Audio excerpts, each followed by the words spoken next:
Doamne ajută, cui se roagă. Ascultați dumneavoastră cinstiți părinți, care la Dumnezeu ați făgăduiți precum pomii roditori înfloriți.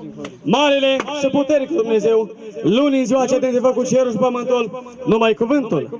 Marea ți întrânsa numai cu zisa. Mari se foc să și ceferii, pe care urmează 9 zori dimineților. Miercuri foc soare și luna, pe care vedem noi întotdeauna. Iar joi, azi zi pe strămoșul nostru Adam, cu carne de lut, cu oasele în piatră, cu sânge de mare, după chipul și asemenea Sfinții sale.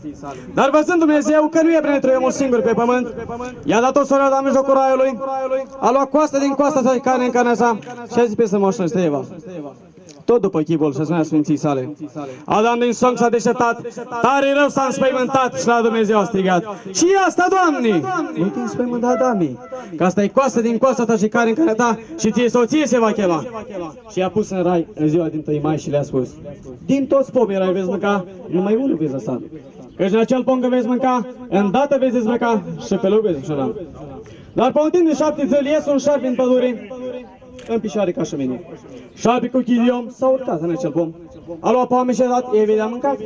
Eva le-a dat și îndată s-a dezbrăcat și pe loc s-a rușinat. Auzind Dumnezeu de fapta mare s-a lucrat, la Adam a strigat: unde ești, Adame?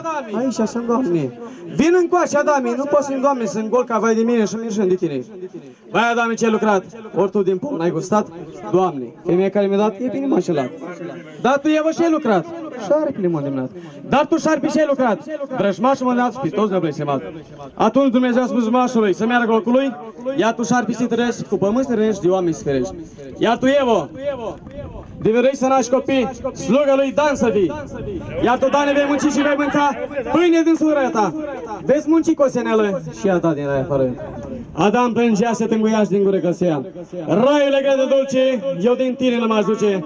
Pentru a ta dragoste multă, vai de cel ce nu ascultă.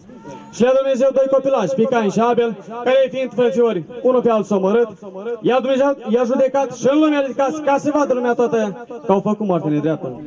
Și le-a mai dăruit copii și le-a spus să se mulțească, ca nisipul mării, ca frunza col, ca alba câmbului, până când